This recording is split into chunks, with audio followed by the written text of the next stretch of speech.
دل کو چھو جاتی ہے یوں رات کی آواز، کبھی چونک اٹھتا ہوں کہیں تو نے پکارا ہی نہ ہو۔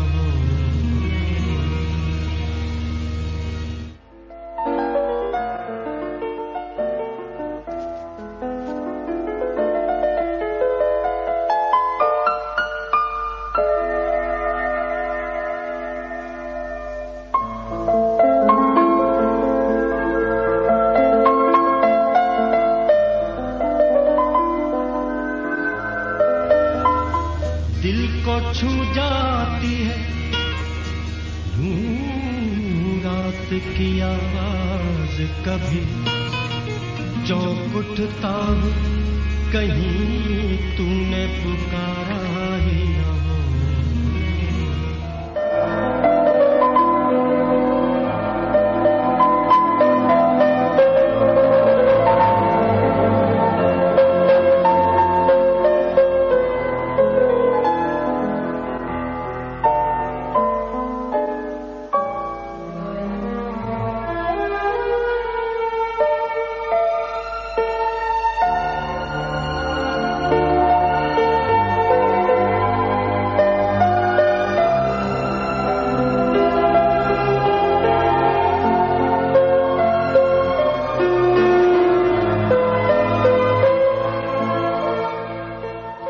اب تک نہ کھل سکا کہ میرے روبرو ہے کون، اب تک نہ کھل سکا کہ میرے روبرو ہے کون، کس سے مکالمہ ہے پسے گفتگو ہے کون، سایہ اگر ہے وہ تو ہے اس کا بدن کہاں، مرکز اگر ہوں میں تو میرے چار سو ہے کون۔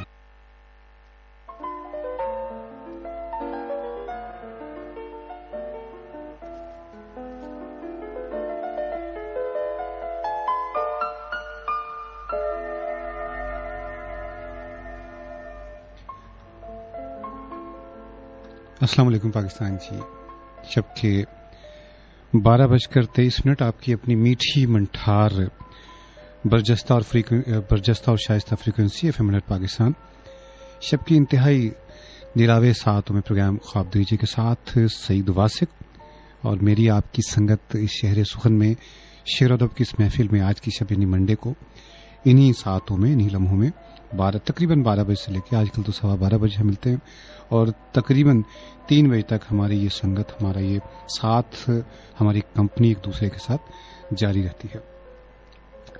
نئے لکھنے والوں میں آپ کو معلوم ہے کہ بہت سی آوازیں ہمیشہ انسپائر کرتی ہیں، اچھی لگتی ہیں اور ہر آدمی ایک نہ ایک دن نیا ضرور ہوتا ہے، کوئی نہ کوئی بھی کام ہو۔ آپ کو معلوم ہے کہ ہمارے اس پروگرام میں جہاں اپنے کام میں بہت معروف لوگ تشریف لاتے ہیں، وہیں پہ ایسے لوگ بھی جو اپنے اس شعر و فکر کے عمل میں جو شاید ابھی منازل طے کر رہے ہیں، کچھ ایسے دوست ہیں جو اس منزل کے کہیں ایسے دوراہے پہ ہوتے ہیں جو اپنی شناخت کی تلاش میں ہوتے ہیں، اور کچھ لوگ ایسے کہ جن کا بالکل ابھی سفر جو ہے آغاز ہوتا ہے۔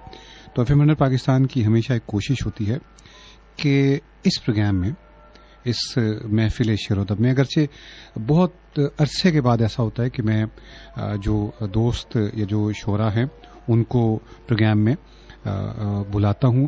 عام طور پہ ہوتا ہے کہ پروگرام ظاہر ہے اکیلے تنہا آپ کے ساتھ، اور اس میں بھی ظاہر ہے مختلف قسم کی آرا ہیں، لیکن جب مہمان اس پروگرام میں آ جاتے ہیں تو میرا یقین کیجئے کہ میری خوشی کی انتہا نہیں ہوتی، اس لیے کہ بہت سے دوست ایسے ہیں جو اس پروگرام میں شمولیت کے خواہش مند ہوتے ہیں، جن کے ساتھ، اور ہماری اپنی بھی خواہش ہوتی ہے کہ وہ لوگ جو یہ جو ایک زمانہ ہے جس میں اتنی ہر طرف ناہمواری ہے، حالات کی بھی، چیزوں کی بھی، تو وہ لوگ جو شعر و ادب کے ساتھ منسلک ہیں، یہ کام کر رہے ہیں، جو ساری چیزوں کو تج کے دائیں بائیں کر کے، وہ بڑے قابل احترام ہیں، اور وہ لوگ جو اپنی عمریں گزار چکے یا وقت گزار چکے تو وہ تو آپ کو بھی معلوم ہے کہ ٹھیک ہے ایک زمانہ تھا، لیکن فی زمانہ اس کام کو جاری رکھنا، اس کام میں نام پیدا کرنے کی کوشش کرنا، آگے بڑھنا اور پھر لوگوں کے دلوں میں جگہ بنانا، یہ بہت مشکل ہو گیا. شاید اس پہ ہم بات بھی کریں گے آج. ظاہر آپ اس تمہید سے آپ کو اندازہ ہو گیا ہوگا کہ آج اسی طرح سے ہم کچھ مہمان، کچھ قابل احترام ہستیاں آج کی ہماری اس محفل میں شامل ہیں، جن سے ہم گفتگو بھی کریں گے. شاعری کا اگر سلسلہ تو شاعری سنیں گے، اگر کوئی شاعری کے سے ہٹ کے کوئی چیز سنانا چاہیں گے، میں آپ بتاؤں گا نہیں کسی کا بھی ظاہر ہے. ابھی میں نے آپ کو ایک اور گانا سنانا اور مہمانوں کے ساتھ آپ کا تعارف بھی اس گانے کے بعد ہوگا. اور میں کوشش کروں گا کہ آج کے اس پروگرام کو ہم ایک ایسا پروگرام بنائیں جو مجھے بھی یاد رہے، اور یہ جو مہمان یہاں تشریف لائیں ان کے لیے بھی یہ ایک یادگار ایک مجلس، ایک محفل رہے. اور پھر ہم وہ لوگ جن کا شاعری کے ساتھ، فائن آرٹس کے ساتھ تعلق ہے، آج کا پروگرام ان کے لیے بھی ایک خوبصورت ایک تحفہ ہو. تو گانا جو میں ابھی آپ کو، بلکہ غزل آپ کو سنانا چاہ رہا ہوں، اس کے بعد پھر آج کے جو مہمان ہیں ان سے ہم آپ کا تعارف کروائیں گے.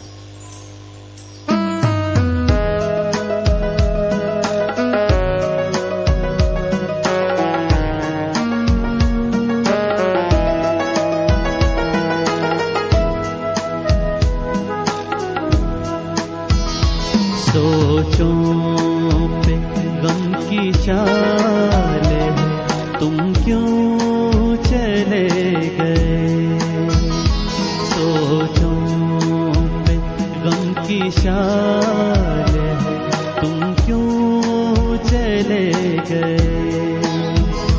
ہر سمت ایک جال ہے، تم کیوں چلے گئے.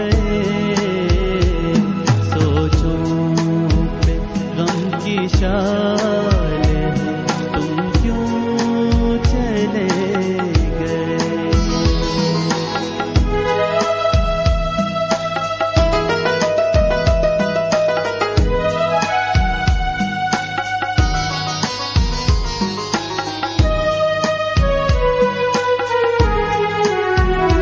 سب پوچھتے ہیں ترک مراسم واقعہ، سب پوچھتے ہیں ترک مراسم کے واقعہ. کس کو ہو کس کو میرا خیال ہے، تم کیوں چلے گئے. ہر سمت ایک جال ہے، تم کیوں چلے گئے. سوچوں پہ غم کی شال ہے، تم کیوں چلے گئے.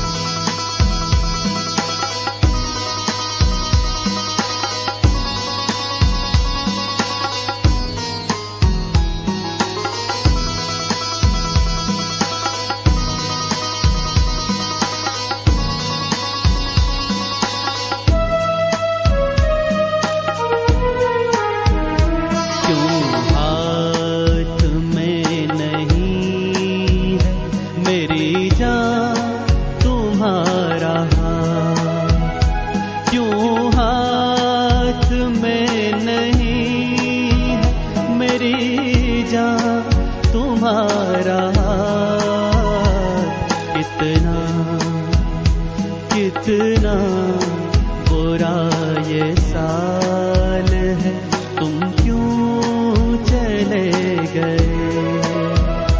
ہر سمت ایک جال ہے، تم کیوں چلے گئے. سوچوں پہ غم کی شال ہے، تم کیوں چلے گئے.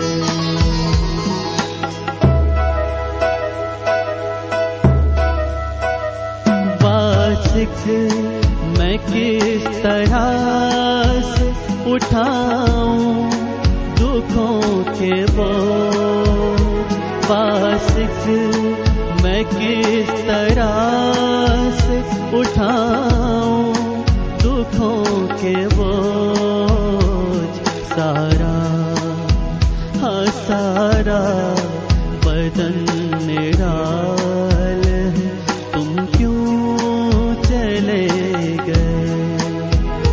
ہر سمت ایک جال ہے، تم کیوں چلے گئے؟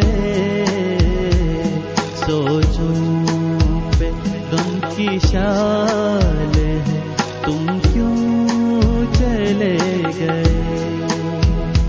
سوچوں پہ غم کی شال ہے، تم کیوں چلے گئے؟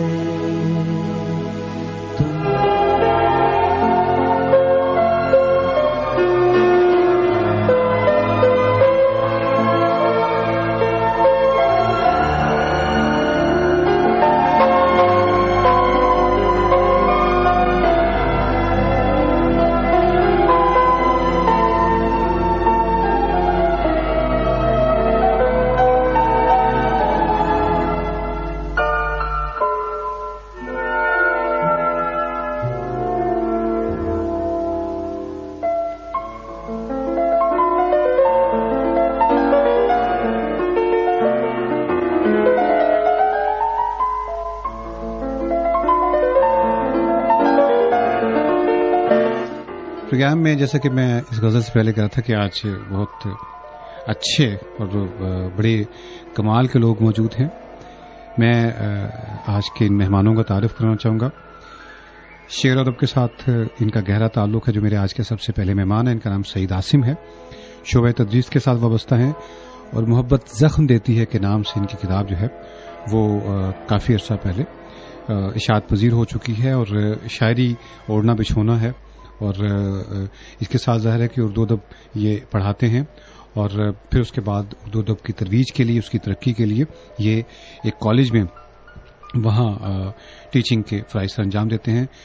سعید عاصم صاحب آپ کا بہت شکریہ اور ان کے ساتھ تشریف فرمائے ہیں جی رؤوف عمر صاحب. رؤوف صاحب یہ پی ایچ ڈی کر رہے ہیں اردو لٹریچر میں اور ان کا سبجیکٹ کیا ہے کس اس میں یہ کر رہے ہیں سبجیکٹ پہ کس پی ایچ ڈی کریں اس پہ ان سے ہم بعد میں کریں گے. ظاہر ہے کہ ہمارے پروگرام میں تشریف لائے ہیں تو پھر شاعری وہ ان کا بھی اوڑھنا بچھونا اور شاعری کے ساتھ ان کا گہرا تعلق. بہت اچھے بہت خوبصورت شاعر ہیں سعید عاصم صاحب بھی اور رؤوف صاحب بھی. اور ان کے ساتھ احمد زمان ان کا تعلق ایک ادبی خانوادے کے ساتھ ہے اور اس کے ساتھ سنگنگ. ان کے نانا جو ہیں عارف سہارنی بہت کمال کے رائٹر اور بہت سی کتابوں کے خالق. آج ہم نے احمد زمان کو بھی زحمت دی کہ تشریف لائیں اور ہمارے پروگرام میں چونکہ ان کو یہ نوجوان کہہ لیجیے کہ ابھی بہت ینگ ہیں. سنگنگ سے بنیادی طور پہ غزل سنگنگ اور لائٹ سنگنگ ان کا پروفیشن تو نہیں خالی یہ شوق ان کا ہے اور اس میں یہ تب آزمائی کرے. بہت اچھا ان کا انداز ہے. احمد زمان آپ کا بہت شکریہ. صحیح صاحب سب سے پہلے ہمارے جو سننے والے ہیں جب کوئی مہمان تشریف لاتا ہے تو ان کی جو سب سے یعنی جب ہم نے تعارف کروا دیا تو کہتے ہیں جی آپ نے بڑا تمہید تو بڑی باندھی, ذرا شروع کریں کہ آپ کے جو مہمان ہیں ان کی جو شعری زنبیل ہے اس میں ہے کیا. تو گفتگو کا سلسلہ تو ظاہر ہے 3 بجے تک جاری رہے گا. میں گزارش کروں گا آپ سے بھی, رؤوف صاحب سے بھی اور پھر احمد سے بھی کہ سب سے پہلے اپنے اپنے فن کا تھوڑا سا مظاہرہ کر دیں پھر گفتگو آگے بڑھائیں گے. کچھ سنائیے گا. بہت شکریہ سعید واسق صاحب کہ آپ نے اس پروگرام میں مجھے بلایا. میں ایک غزل کے چند شعر آپ کی سماعتوں کی نظر کرتا ہوں. چند لمحوں میں کہاں کوئی ہنر ملتا ہے, چند لمحوں میں کہاں کوئی ہنر ملتا ہے, پر نکل آئیں تو پھر اذن سفر ملتا ہے. کیا بات ہے واجی واہ. ایک لمحہ بھی تیرے قرب سے محروم نہ ہو, ایک لمحہ بھی تیرے قرب سے محروم نہ ہو, تو شاید عمر کہاں بار دیگر